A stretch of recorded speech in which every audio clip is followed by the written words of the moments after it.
part is only the chapter 1 and chapter 2 because may companions ang sa video recording chapter 3 and chapter 4. So chapter 1, telephone procedures. So approximately 90% of all business transactions that take place in the United States involve at least one telephone call. So the telephone is a very convenient means of communicating for business people and customers because it saves time. So you can obtain information by telephone much more quickly than you can by writing a letter and waiting for a response by mail. So in the past generations, we all know that there is no telephone, wala cell phones, mas may mga telephones, but sa Philippines sa una, nakita nato na dili kaayo significant ang cell phone. That is why in the old times, kaya ilang ginabuhatan mga communication ng mga loved ones is through writing a letter. But it says here that if magamit ka og telephone, mas dali or mas quick ang imuhang like yung mga transactions kaysa mag-send ka letter because ang letter is dugay kayo sa dali sa mo abot at dugay mo balik ang response. So in your office, you can speak with a co-worker by telephone without ever having to leave your desk. Just like sa pag-ibig mo, ang mga co-worker ito, bawat employee, bawat table, kahit sa telephone. So if ever na ay mga pangatang nilang colleague, kahit hindi sila muna kasi silang mess, hindi ilan nila tawagan sa telephone. So although the telephone can be a time saver, it can also be very annoying because telephone calls interrupt your work.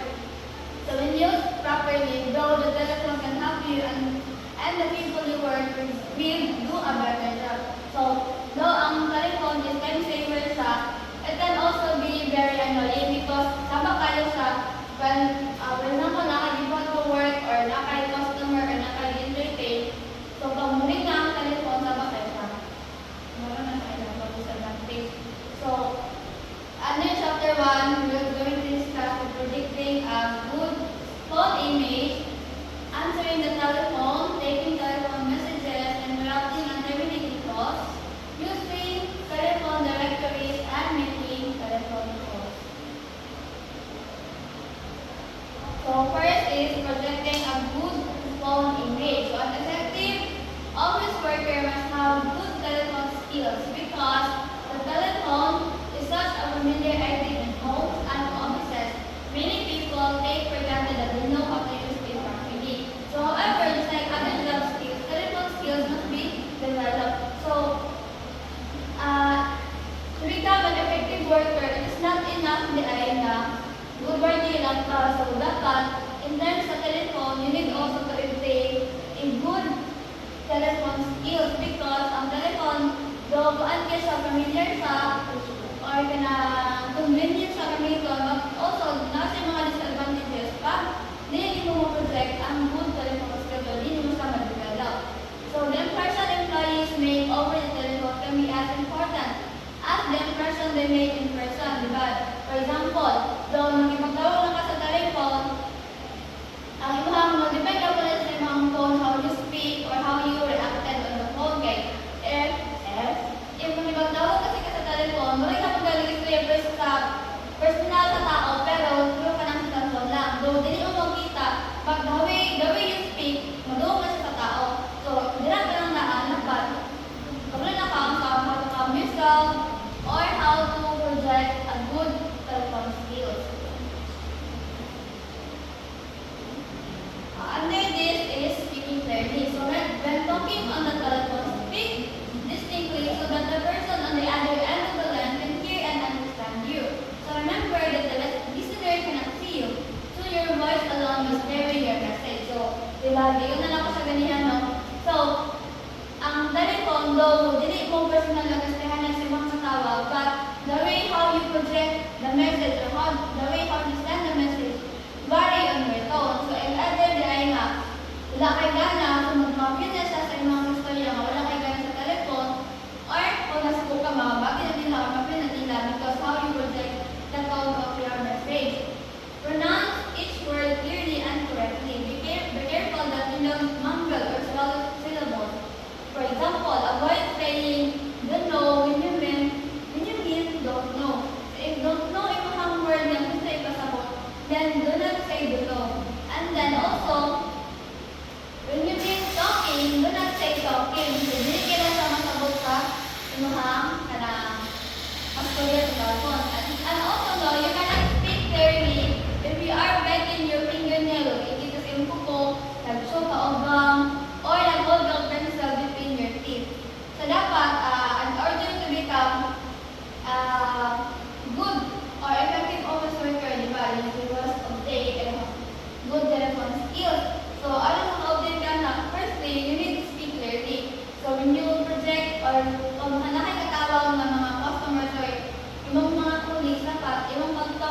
telephone is clearly dapat dili ka mabulol or dapat wala kay gikaon aron ma-send mo sa ang message. Kay one way na dili mo deliver ang message or ma-misdeliver ka message because of these mga examples.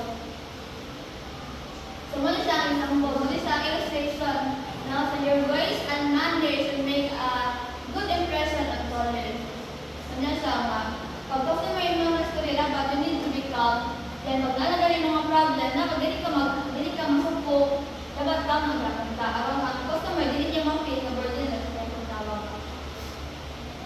Next is being person. So phrases such as please, thank you, and how are you, and thank you for calling are always pleasant to hear. So such courteous phrases convey a feeling of friendliness and interest. So they leave the caller with a good feeling and build a favorable image for your company. So diba, when you entertain the customer through the call or through the telephone, dili lang kay ikaw ang imong pagkaluto lang imong present, but also the company as a whole. So the way how you communicate to the customer or to the caller reflect on your company or the organization you are into. So diba, the example is magamit ka ang phrases na please or thank you or how are you. Diba? Sa ganyan lang, pag may manawag ka, ganyan lang good morning, pareho sa pag-ibig kayo, good pag-ibig, how can I help you? Kalang, imo sa isulti with a pleasant tone bitaw, like, dili ka murag na suko, diba na iban, bad mood kayo. Pero wala lang sila ang mood, mag-talk sa telephone, so kailang customer kayo. Diba, they give the caller with a good feeling. Pag mapil ka sa caller nga, nasa buong ka or uncomfortable ka, siyempre sila, pero di na nila maingon nilang tuyo kay abi nila sa buong ka. And also, makalib ko na siya o kailang bad feedback sa imong company, beka niya sila nga. So, mag-ibig niya, kailang kuhan dito, pag mag-inquire ka sa imong savings, kaya malita kayo ng kuhan, na magtubag sa kawan, anak. So, makinig siya kailang good and bad impression also. Next is using a friendly voice. So your voice is a reflection of you and your company. Your voice actually reveals much more about you than most people imagine. For example, a quiet or timid voice can convey a lot of confidence. Diba? Pag magkaitaw sa mga dili ka confident or kung maulaw ka, ma-feel mo na siya sa caller. Of course, pag dili ka matingog or hinay yung tingog, ma-feel nila nga unconfident ka or dili ka confident. And also the caller who use irritation in your voice may decide to do business with another company next time. Muna na siya kalimang na mag-leave sa bad impression. If pag naman ako sa mga pa-irritate, irritado ka or initin yung ulo. So that is why it's very important na kung natin problem sa home, hindi lang sa dalang ito ang trabaho para di sa mapikuhan. Kaya yun tawag, ikaw lang mapikuhan. But the company is ako tungkol sa so pag buwan ka na yung pati ang imo mag-deliver sa message or pati imo ang kanang entertain sa caller or sa customer kay automatic ang organization na sa pati na nasa tanawin para sila ha. So imbes na mag-invest sila sa inyo ang company dili na lang kay na nila ang pati o sa mga employee.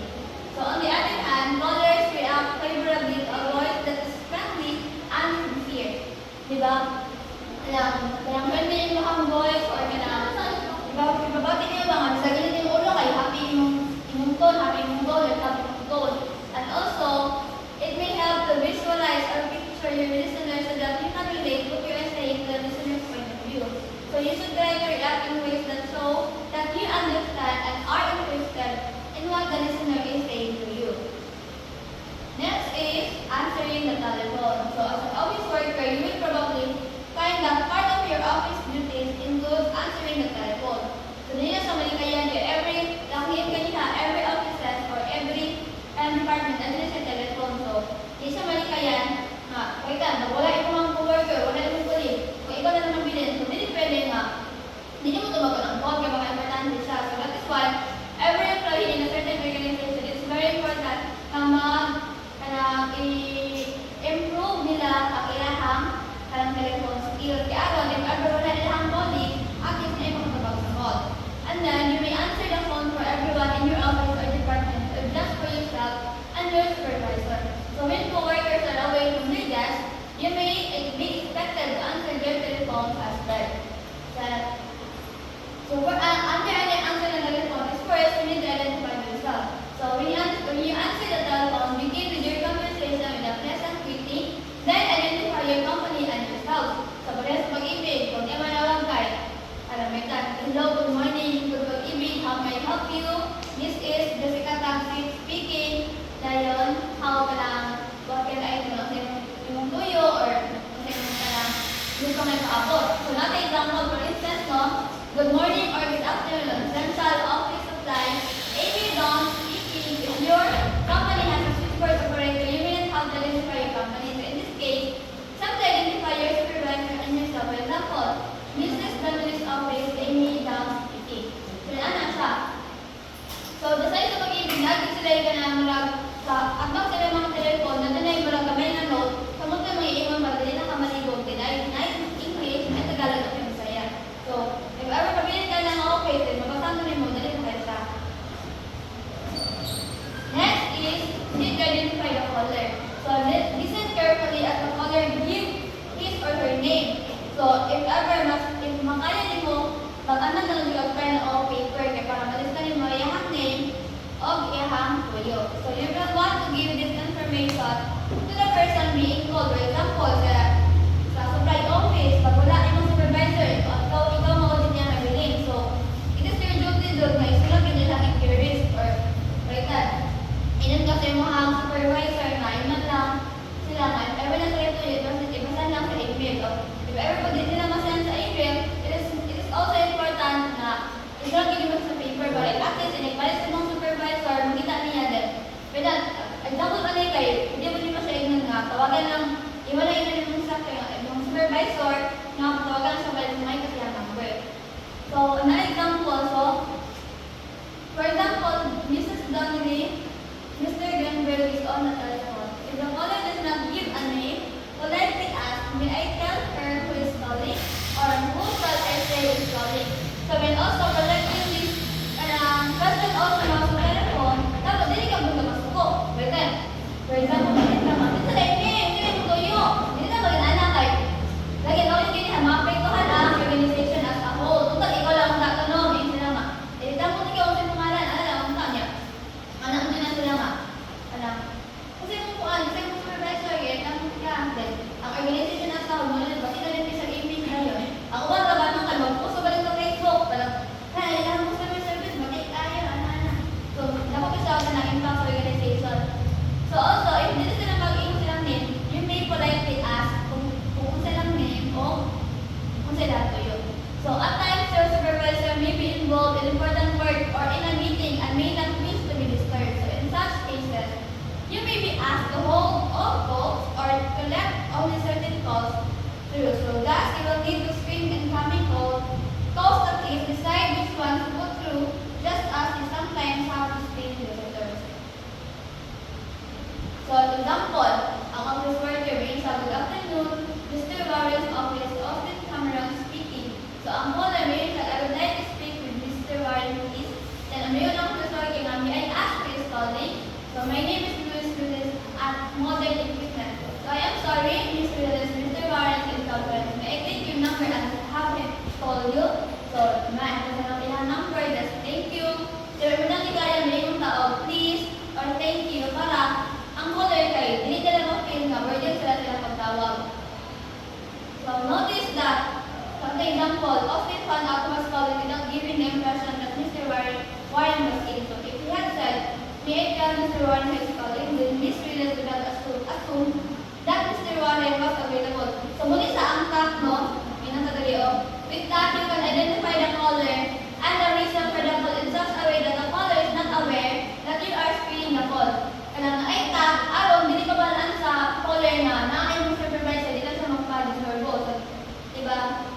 Andrea nga. Anak si Austin nga. May ikaw Mr. Warren who is calling din. Anak siya nga. Miss Willis, kung dapat pag niyon sa anak, kung hindi mo lang si Mr. Warren kung saan nawag, si Miss Willis, kaya mag-assume din siya na si Mr. Warren, available si Mr. Warren. So, after identifying herself, Miss Willis would have been offended to hear that Mr. Warren was available. After all, at least do not speak to her. You can see how important it is to be careful about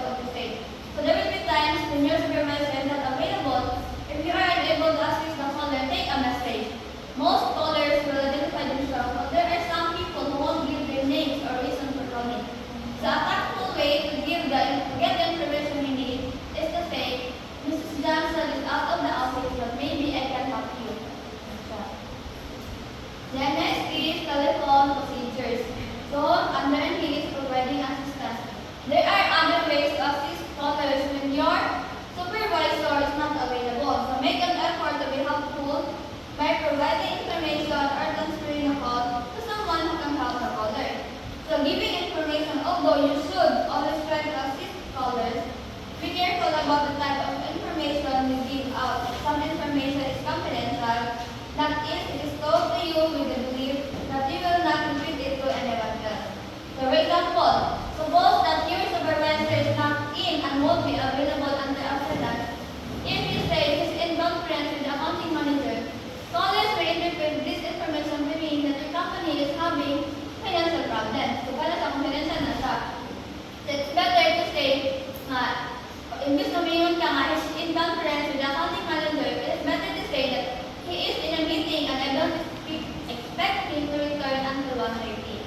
So in that way, di ma-misinterpret sa caller ang ibang project na message.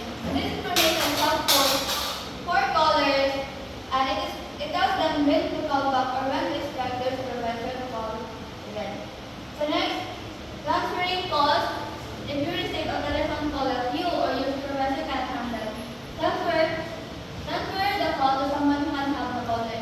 So, kung dili mo kaya dili mo ma-handle ang customer or dili mo handle sa mga supervisor ang call, basta wala yung supervisor na ay someone na makatubag ka na sa yung mga questions, then it is better na ihatag mo sila, is sila mag-alig-aligaw answer. Muna nga nakatag ka mas kailangan makasabot or makatubag sa mga pangalan ng caller. So, you might respond by saying, Ms. Harden, our marketing department should be able to help you. So let me connect you with her. Madali na, mag-connect na yung telephone. Then, taking telephone messages. So, an office worker should always be prepared to take telephone messages for other people in the office. So, when you answer the telephone, be sure that you have a message pad and a pen or pencil handy. So, muna kayong ginawa. Kung may manawag, is better yun. Ang nagkitaan, ballpen or paper. So, listen carefully and record the message completely and accurately. So, ask the caller to repeat or spell out words or names that you do not understand. For example, ilang names type. Para communicated kayo ng Spanish. So, it is better yun. Pero, the way you ask, dapat kulit ng hapon. So, imo siyang ipaspell ilang word or ilang gusto nga. Convey a message. So, dapat din numbers such as 13 and 30 by same sa tone. And also, ang 15, 17, of 17 and 17. So, kung yun, di ba ba sila? So, ang caller ng bago, hindi niya magkaroon ulit ito. Kahit, kung may yung sa 13 niya, magulong sa kuan kay 30 yung manungog. So, it's better na if inyang isulti, ipapano na din pasal na lang ang word or letter. Then, a complete telephone messages includes the following information. Natay guide no, so kumanin sa paper. Ang name sa person na nanawag, the date and time of the call, the name and the company of the caller, the telephone number of the caller, ang message, and also the name or initials of the person taking the message. Kaya ako ang nag-take ang mga message, kaya ang mga nito, Taxi Jessica or imahang name lang.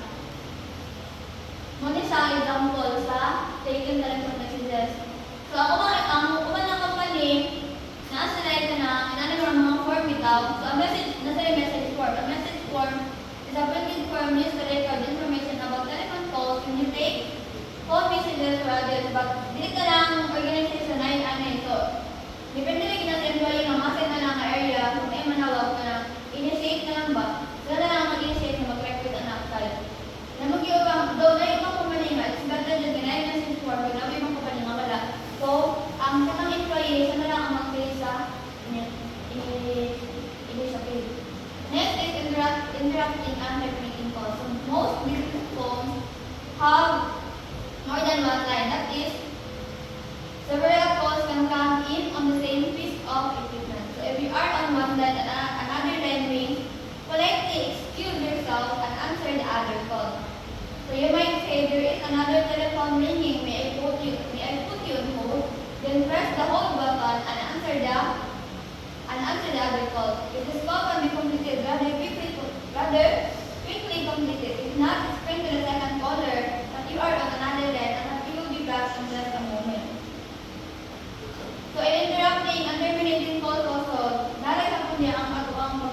polite. So, if ever nga, dili na ito handle ang tuko, sa isang kagula, dili pa nimo sa gulay ng mga it is better na katulad ka, instead ito sa matagad pa, kung kailangan nito nga nakakot, wala sa inyo na natawagan mo sa pali, kaya napakalain ng istorya. So, remember to press the hold button. Kasi ikaw mga telephone na nasa yung mga hold button, it's better na i-press mo na sila when you wanted to hold them, kaya napakalain katawag. Next is using telephone directory. So in most offices, the telephone is an important tool for performing your job. You will place calls to get information, make reservation, schedule appointment, and order supplies. So with the number of calls you will be making, you can be expected to remember all of the telephone numbers you use. However, knowing where to obtain a telephone number quickly when it's needed will make you a more valuable employee. So, sila sa using telephone directories, and dili mo mga tag na ang talang number na nanawag sa mga, and you can be expected also to remember talang telephone numbers na yung gamit. So, however, dapat you know where to obtain the telephone number quickly when it's needed because it will make you a more valuable employee. Next is using city telephone directories. So check your city telephone directory to find the number of a local business or individual. So the telephone company publishes the white and yellow pages for your area. So they are usually in one book, bound in one book. In some very large cities, however, the yellow pages may be printed as a separate directory. So keep a copy of your city directory handy at your workspace at all times. So directories for other frequently called cities can be obtained from the telephone company. So, ang white pages, so, in a certain organizations, na sila yellow, white, and yellow pages. So, ano siya, it is to identify, so, kaning yellow, white pages, usually, nakabon nila sila dito sa kabuk, right? Sa some very large cities, kay the yellow pages kay ilahi siya sa white pages. Ang white pages, the white pages directory is an alphabetic listing of the names and telephone numbers of individuals and businesses that subscribe to or purchase telephone service. So, ang kaning white pages sa isang organization, dili mo ilista ang telephone numbers ng mga individuals or mga businesses na nag-subscribe or nag-purchase of mga telephone services. So in order to find numbers quickly in the telephone directory, you must know the correct spelling of the person's or company's name. So if you aren't sure of the spelling, look it up in your correspondence file. Kung siya example.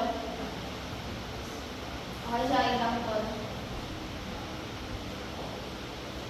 So telephone numbers for government agencies are listed under the appropriate level of government. For example, ang federal government telephone numbers nakalist siya under sa United States government. So telephone numbers for state agencies are listed under the state name as in Texas. The state of country government and city government telephone numbers are listed under the appropriate country or city name as in the country of city of. So ang yellow pages card contains of alphabetic hapon na listing of businesses arranged according to product or service na provide. So ang white pages card, ang white pages kaya nag-convey sa na alphabetic listing sa mga names of telephone numbers na nag-subscribe o nag-purchase sa telephone service na subscriber ni palit. So while ang yellow pages card nag-convey sa mga product o mga service na provide sa organization. So, when ready sa kuan, you need to refer to the yellow pages when you want to find the products or services quickly but don't know the name of a particular business. So, for example, the names and telephone numbers of a business that sell office equipment are listed under office equipment. So, dali na lang sa mga tao nila what na nakada sa office equipment na mga list na magtanan nila dito yung pagka. Next is using personal directories. So if you have a telephone on your desk at work, you probably should keep a personal telephone directory. So using a personal directory directory saves time since you do not have to look through the largest city directory. So your personal directory should contain the names and telephone numbers of those people and businesses that you call frequently. So it should also include emergency numbers such as the fire department, police, ambulance, and ambulance services. So when emergencies occur in or near the office, you need to report them to the proper authorities without delay. So in a certain sa individual na mga lesson trade, important na sila yung mga personal directories kay Aaron. Diba, dapat na sila yung mga emergency numbers kung pala sa-abay ka ng yung mga emergencies na nag-occur so dili sa malikayan. So, dali na siya makatawag din, dili sa mga contact. So, and your personal directory can be a keyboard that is posted in your wall or taped next to your telephone. So, as your list grows, you may find an alphabetic card, find more convenient. So, dahil ganito yung mga list, hindi mo sa alphabetic card, pag hindi mo ka mag-list sa makita, i-abay na yung mga sinalanon. Kung siya example, pero ano siya, ano siya ang yellow pages, i-organize sa by type of product at sa group of work na siya, pero gusto mo po.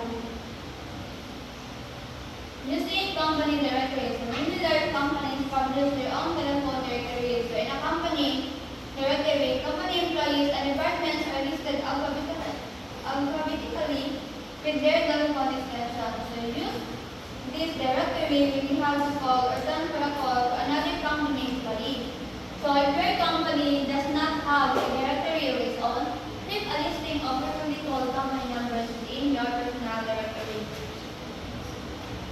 Next is making telephone calls. So when calling someone in your city or local dialing area, first look up the correct telephone number in the directory. Don't trust your memory. If the number is one, you have not called your city. Then pick up the receiver, listen for the dial number, and dial the number carefully. So when the call is answered, and then identify yourself again and your company. Then give the name of the person with whom you would like to speak.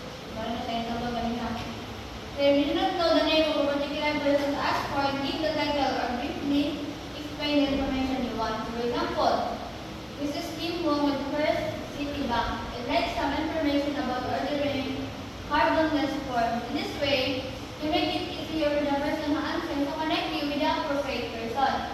For sometimes, kung tumutawag ka ng hindi complete bitaw, dahil ba hindi complete ang ilang information ni hatag, so mag-listen ang imong bitaw ang nag-receive sa call, kung isa ang person na complete na mag-connect sa inyo nga.